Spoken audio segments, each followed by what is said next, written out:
Oui, ça y est, c'est le 24e épisode de ce calendrier de l'Avent. La 24e case, c'est le dernier jour. J'arrive pas à croire que ça y est, on y est.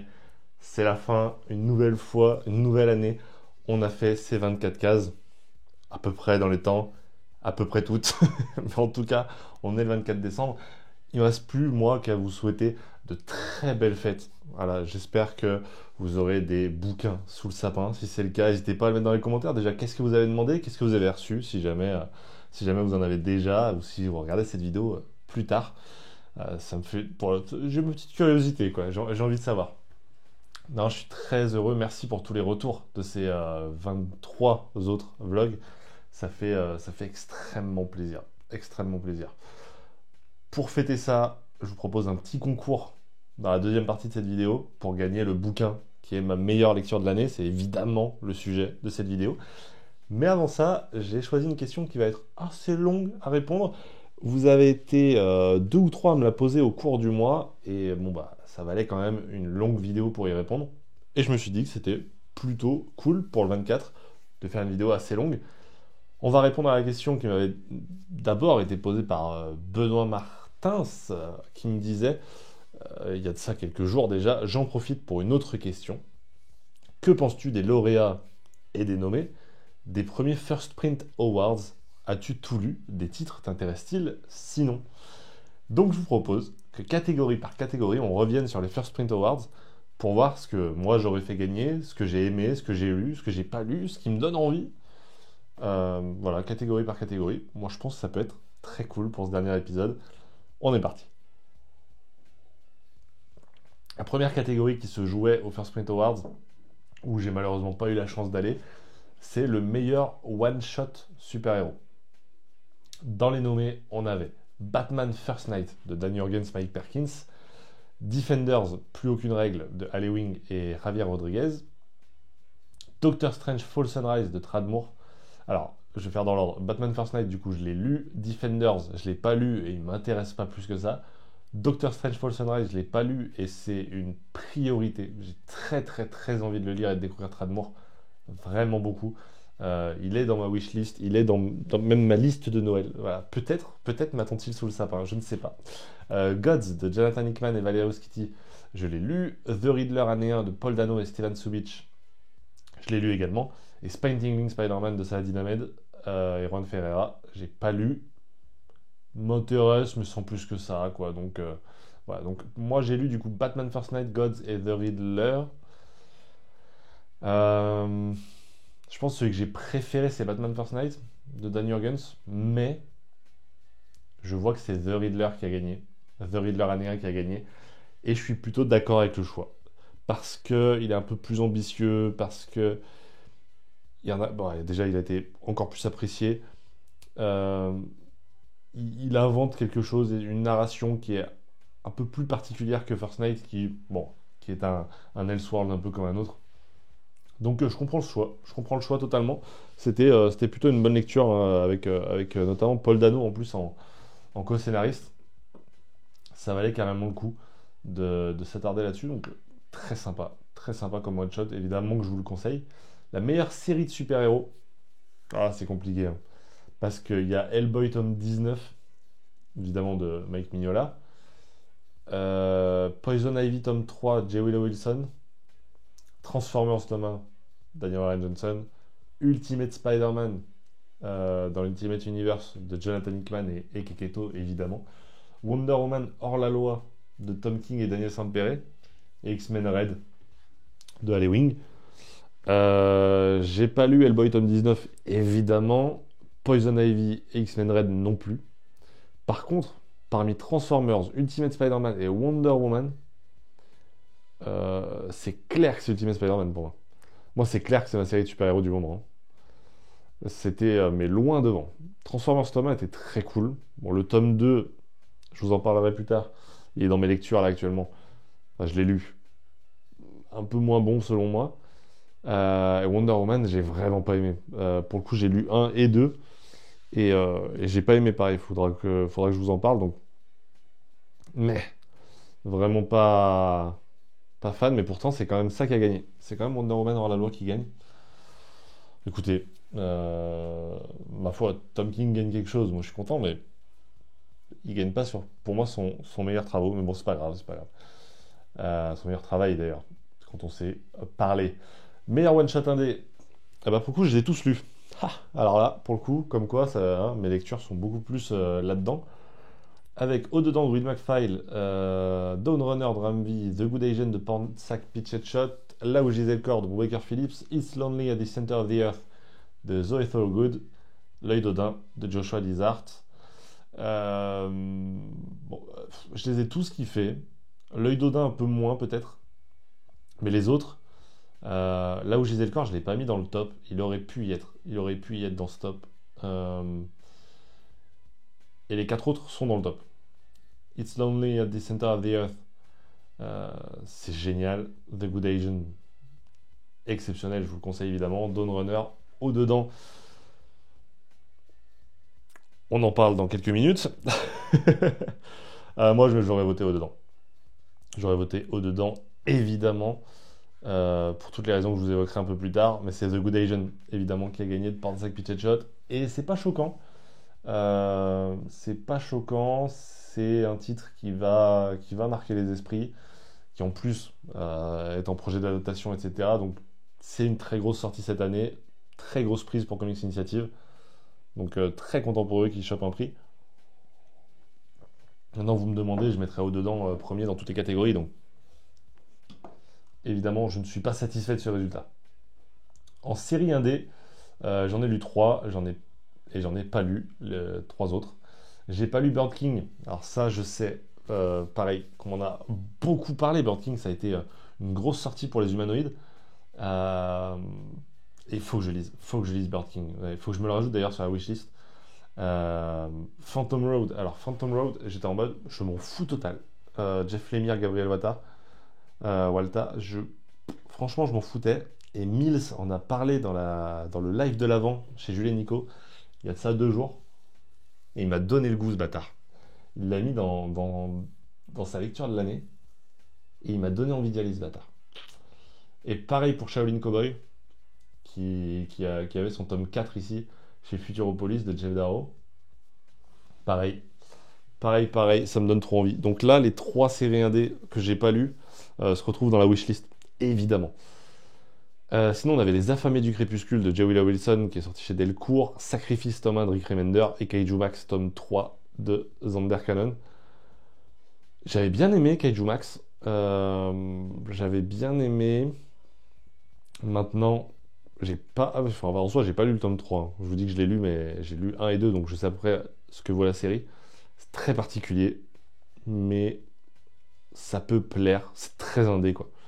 Les Affamés du Crépuscule, c'était pas un coup de cœur pour moi. Et Sacrifice tome 1, bah, du coup, j'aurais voté pour Sacrifice tome 1, que j'aime beaucoup, évidemment, de Rick Remender. Je voulais placer dans le classement. C'est pas pour rien, c'était dans mes lectures. Et c'est Kaiju Max qui gagne. Kaiju Max qui gagne la meilleure série 1D. Pourquoi pas? En vrai, pourquoi pas, hein. Ouais, c'est tellement particulier que c'est cool que ça gagne. En vrai. C'est cool que ça gagne. Je sais pas comment avaient été faits les votes. Je sais pas si c'est le public qui votait. Je crois que c'est le public qui votait. Donc, ma foi, ça veut dire qu'avec Max a plu. Plus qu'un sacrifice ou qu'un Bird King. C'est intéressant. C'est cool. C'est super cool. Alors, meilleur album jeunesse. Alors, vous savez que je lis pas beaucoup de jeunesse, hein. C'est une des raisons pour lesquelles j'ai ce calendrier de l'avant là. Et du coup, j'en ai lu qu'un seul sur le lot. Puisqu'on avait The Deep Dark de Molinox Ostertag. Je connais pas, je connais même pas le titre. In Limbo, alors ça pour le coup j'en ai entendu parler chez Achilleos et ça m'intéresse. M'intéresse carrément. Jane face aux sirènes de Vera Brosgol chez Rue de Sèvres. J'ai jamais entendu parler. Mobilis, alors ça pour le coup, Ma vie avec le capitaine Nemo de Johnny Ba. Ça m'intéresse. Johnny Ba, j'étais un peu resté sur ma faim avec Monkey Meat. Je sais qu'il a quelque chose à dire et qu'il a des récits qui peuvent être vraiment cool. Donc Mobilis, pareil, je me le rajoute sur la wishlist.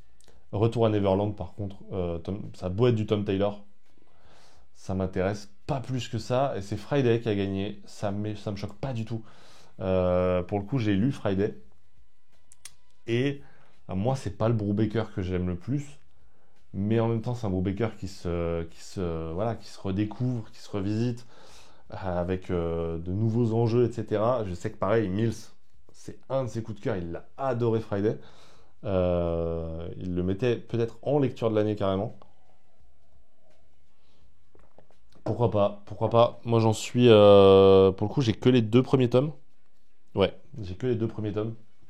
J'ai failli prendre le tome 3, mais comme je vous ai dit, c'était tellement pas un coup de cœur le 1 et 2 que c'est pas une priorité. Mais je la finirai quand même parce que Brubaker, quoi.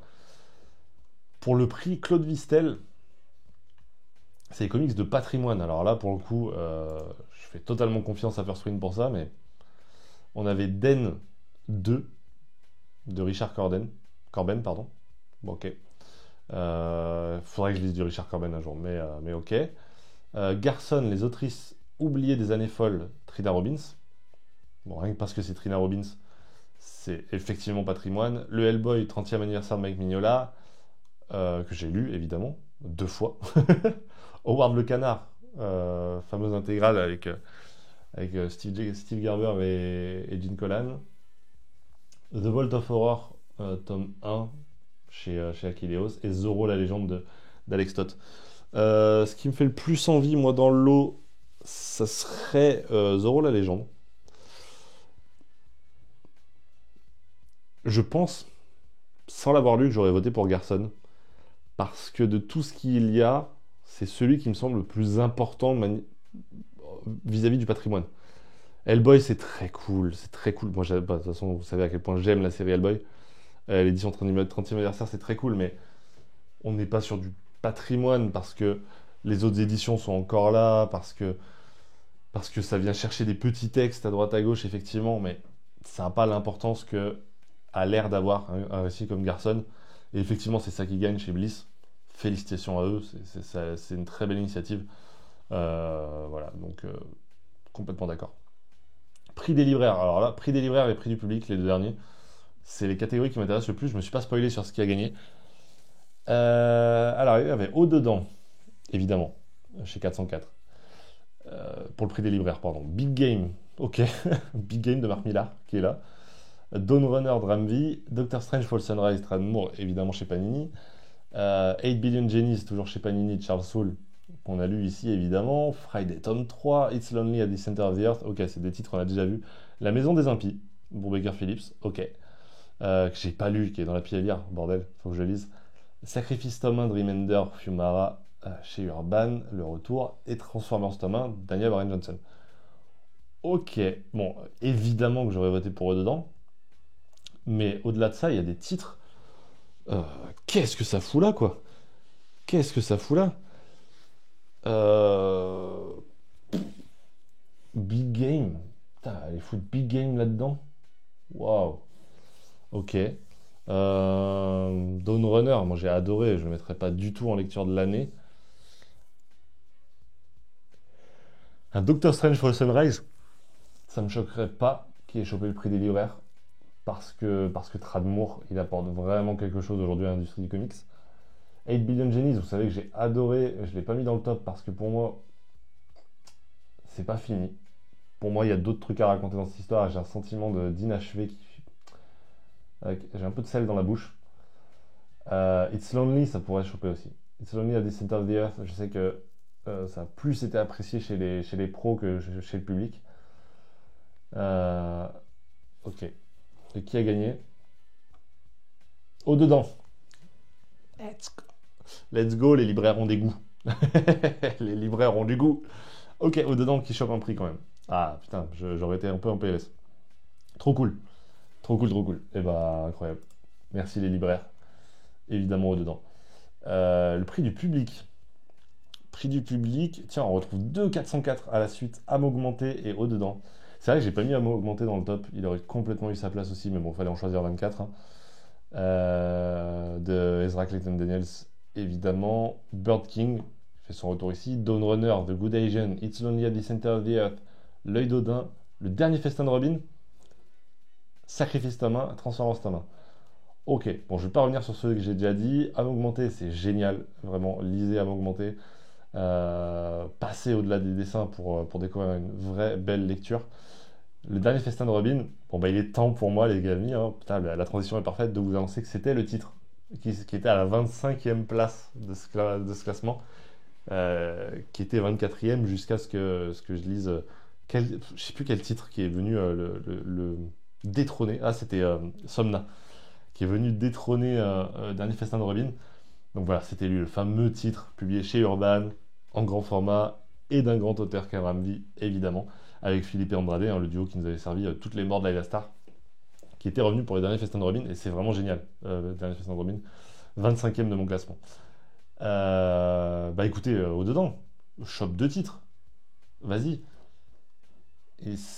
Alors c'est pas au-dedans, c'est It's Lonely at the Center of the Earth, et c'est cool que Zoé chope un titre ici.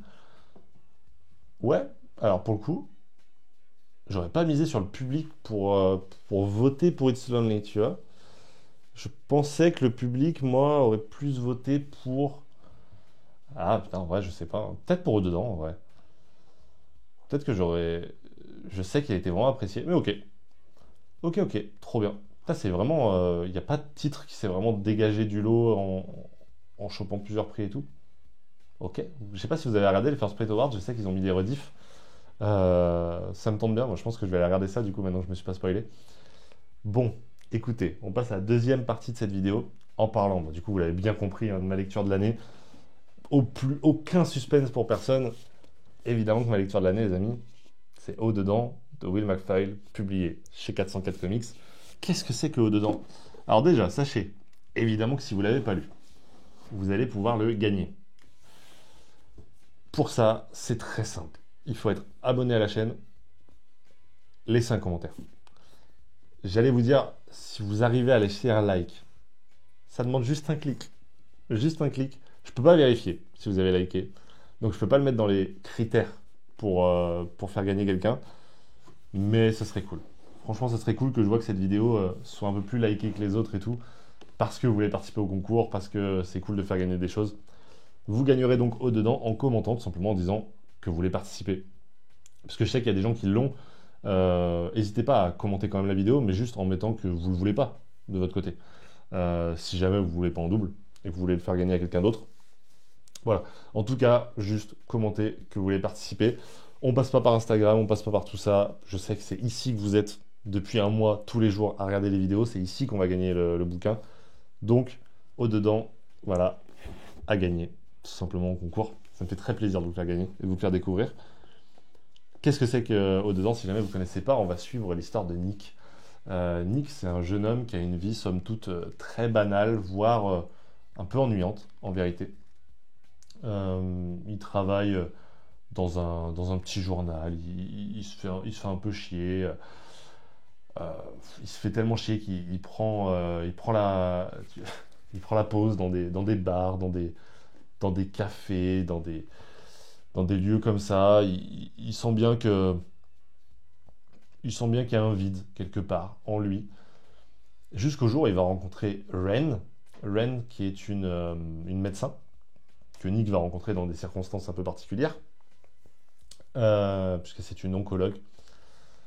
Et il va vivre, notamment grâce à elle, des moments marquants, des moments simples, aussi simples qu'une discussion avec un plombier. Et il va commencer à apprendre, en fait, à apprendre à s'ouvrir aux autres, mais aussi à être en empathie avec les autres. Donc vraiment, tout simplement, à échanger avec les gens. Et ça s'apprend. Ça s'apprend tard pour lui, mais c'est ce dont ça va parler. Au-dedans, c'est particulier parce que, en vérité, moi, j'étais pas du tout hypé quand 404 l'a annoncé. Pour moi, ils étaient sur une vraie belle suite de récits. 2023, c'était vraiment de beaux récits que nous ont concocté 404. Et ils reviennent avec Au-dedans. C'est leur premier récit de l'année 2024. Et moi, je me dis, putain, merde, ils retombent dans leur travers. J'adore Nicolas, hein. Mais c'est vrai qu'au lancement de 404, pour moi, il y avait des titres un peu trop indés pour moi. Et du coup, je ne me retrouvais pas du tout dans leur collection. Ce qui a été moins vrai après. Mais quand je vois Au-dedans arriver avec ce style graphique avec évidemment ce côté strip, vous voyez, tout, tout noir et blanc, c'est... Je me dis, oh là là, oh là là. Et puis, bah, c'est la chance. C'est la chance de faire ce qu'on fait et de recevoir des SP.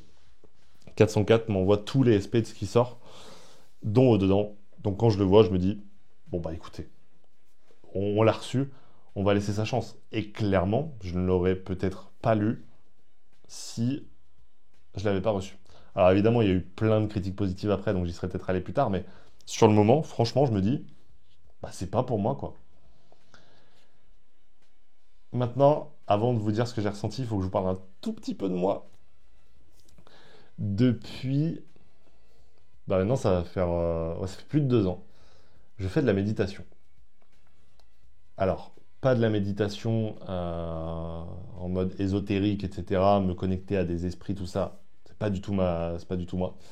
Moi, je suis vraiment cartésien, mais c'est tout simplement un moyen pour moi de me reconnecter avec moi-même. C'est-à-dire, je me plonge dans le noir total, et en fait, je viens me poser des questions à moi-même.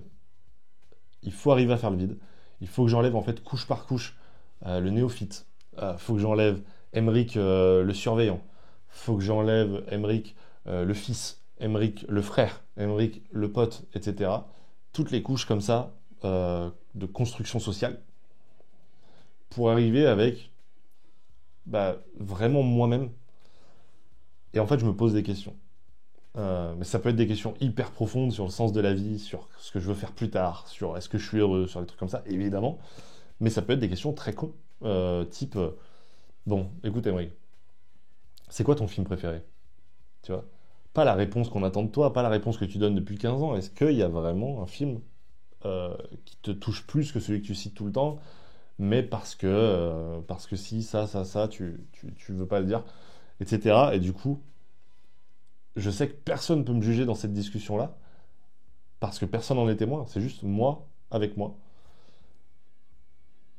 Et j'ai ressenti le besoin de faire ça depuis quelques années. Et je le fais, alors, je le fais pas tout le temps, hein, je le fais peut-être 2 fois par mois, tu vois. Mais je trouve ça hyper important. Pourquoi je vous dis ça? Parce que, du coup, au-dedans, moi je l'ouvre le 5 février 2024. Retenez cette date, le 5 février 2024. J'ouvre ce livre. Donc je suis comme ça là, je vais lire au-dedans, je vais souffrir un petit peu parce que c'est pas du tout une lecture pour moi.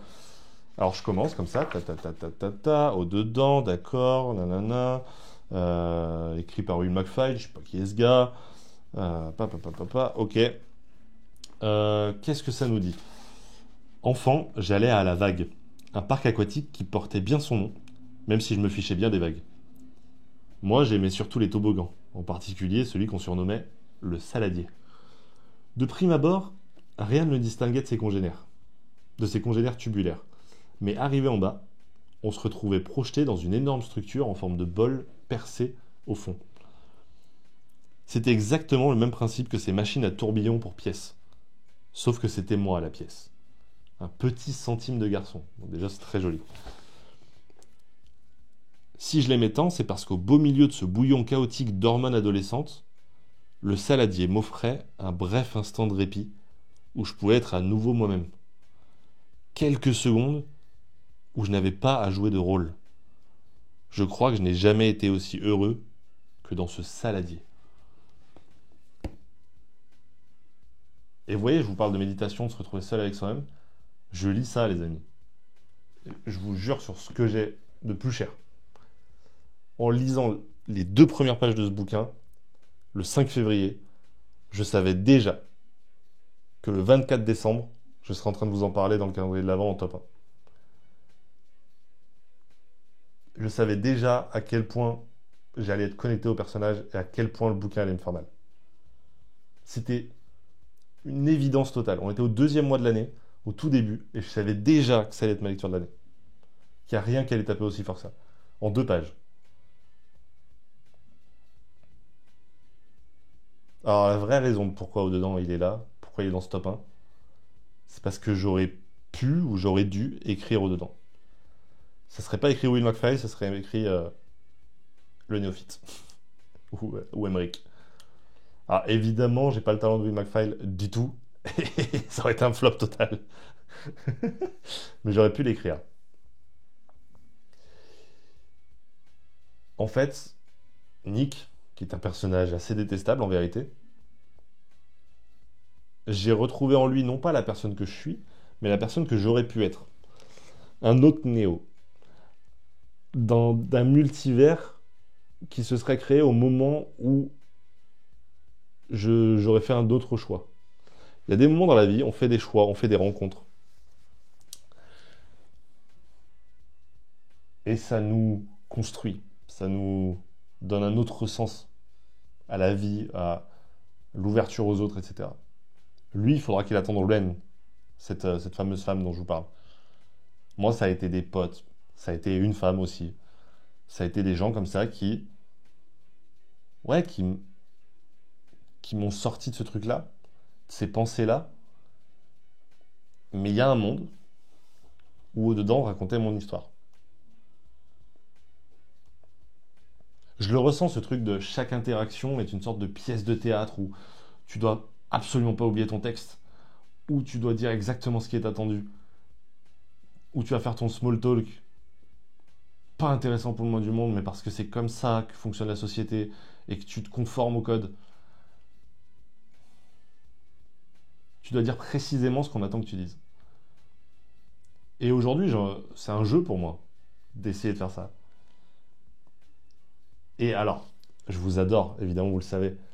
Et évidemment, mais quand vous venez me voir, par exemple, en festival, comme ça a été le cas au Paris Fan Festival, je vous ai beaucoup rencontré là-bas, ou à Angoulême, ça sera le cas d'ailleurs, je vous l'ai déjà dit, je crois, mais on sera à Angoulême l'année prochaine. Le premier réflexe quand vous venez me voir, moi c'est ça, c'est putain, qu'est-ce qu'il attend que je dise? C'est pas, je me sens pas naturel quand je vous parle parce que c'est merde, qu'est-ce qu'il attend que je dise et tout. Alors du coup, ça dit, ah, tu fais le festival et tout, ouais, t'es là depuis longtemps, trop cool, ouais, non, c'est chouette comme festival et tout, ouais, ouais. Non, non, c'est cool, bah merci de me suivre, non, c'est trop bien. Je suis pas à l'aise. Je suis pas à l'aise en société. On dirait pas, hein, parce que faut, faut avoir un vrai faux semblant pour réussir à être devant une caméra, vous en parler ou faire des lives de 25 heures. Mais la vérité, c'est que dans la tête, c'est complètement autre chose. Il va y avoir plein de thèmes dedans. Euh, Ce truc de l'isolement, se retrouver seul, qui est à la fois la meilleure chose au monde et à la fois la chose la plus flippante. C'est deux extrêmes totales. La solitude, j'en ai autant besoin que j'en ai peur. Les relations humaines, euh, les- la différence entre ce que, entre les apparences, ce que tu dégages et ce que tu ressens vraiment, entre ce que tu te dis d'une personne dès que tu la vois et ce que tu comprends quand tu creuses, toutes ces choses-là, elles sont si importantes dans la vie que j'aurais jamais pensé les mettre en BD. J'aurais jamais pensé. J'aurais jamais pensé que c'était aussi important que ça. Et alors, l'aspect graphique qui va être un frein pour beaucoup de personnes, je pense. Pour moi, ça marche totalement parce que c'est simple, c'est épuré. Euh, les yeux ronds, notamment des personnages qui ont, pareil, qui marqueront beaucoup, puisqu'on a vraiment la manière de dessiner de Will McPhail sur ses yeux de personnage est assez fascinant. Je voulais vous retrouver la page où on voit vraiment les yeux en gros plan, mais je pense que ça ne sera pas aussi simple que ça. Si, regardez. Voilà à quoi ressemblent ces personnages, ces yeux. Je comprends qu'on puisse ne pas aimer, mais pour moi, c'est si expressif. Ce truc d'avoir un visage complètement toujours dessiné pareil, les yeux ronds, etc. C'est-à-dire que le gars est quasiment inexpressif. Il a une sorte de masque, mais quand il faut être expressif, du coup, bah, tu changes ces yeux-là et tu changes tout en fait. Tu revisites complètement le personnage. C'est du génie. C'est du génie. Et puis il y a des pages qui sont des allégories qui sont en couleur pour le coup. Donc d'un coup, tu te retrouves avec ça. Et quel bonheur ces pages-là. Putain, déjà, c'est magnifique. C'est magnifique. Et les allégories, t'as même pas besoin de réfléchir à ce qu'elles veulent dire. C'est juste, ça va purement dans le cœur, purement dans les émotions. Tu réfléchis même plus, tu ressens exactement ce que tu voulais, ce que Will McFly voulait que tu ressentes. Mais exactement, précision. Sans texte, sans rien, sans explication. Direct. Direct dans le cœur. C'est génial. C'est génial. En fait, au-dedans, c'est un récit à la fois hyper subtil et en même temps hyper général. Ce qui est trop bien, c'est ce que je disais dans le live du calendrier de l'Avent de Jules et Nico, c'est que au-dedans, quand moi je le lis, j'ai pas encore de retour dessus. Ça vient de sortir, c'est même pas sorti au moment où je le lis. Et je me dis, c'est trop bien parce que c'est une BD, comme c'était le titre de la vidéo d'ailleurs, que j'aurais pu écrire. Je me retrouve totalement dedans et tout, mais je suis persuadé que ça va parler à personne d'autre. Parce qu'on se sent tous un peu unique, tu vois, ou seul. Choisissez le mot que vous voulez. Mais je me disais, il n'y a personne d'autre qui ressent exactement ce que je ressens. C'est pas possible que ça tape aussi fort chez quelqu'un d'autre. Et les retours de haut-dedans, les ventes de haut-dedans, prouvent bien que j'avais tort en fait. En fait, on est plein à être seul. On est plein à porter ce masque, à ressentir ça. Alors, il y en a qui l'ont aimé sans s'identifier, évidemment, hein. Mais il y a un sentiment de communion quand tu vois que ce bouquin a fonctionné, qui est génialissime. Génial. Franchement, les amis, si je pouvais l'offrir à toutes les personnes qui regardent, je le ferais parce qu'il faut lire au-dedans. Par pitié, si jamais vous avez kiffé ces vidéos tout le long de ce mois-là, ça veut dire que vous me faites un minimum confiance sur mes goûts si vous n'avez pas lu au-dedans. Prenez les sous là que vous allez avoir à Noël et partez à acheter au-dedans parce que c'est c'est une expérience folle. C'est une expérience folle au-dedans. De toute façon, on va en reparler, on va en reparler, en reparler. C'est dans mon top 3 de mes lectures de tous les temps. Je vous l'ai dit hier. Donc, au-dedans. Voilà. Merci beaucoup, les amis. Merci énormément, encore une fois, d'avoir suivi cette vidéo et puis les 23 précédentes. C'était un bonheur, encore une fois, de vous retrouver pour ce mois de décembre. On se retrouve évidemment dès le mois de janvier pour les grosses vidéos que vous connaissez. Et puis, on se retrouve aussi très bientôt pour une annonce, une grosse annonce, d'un gros live.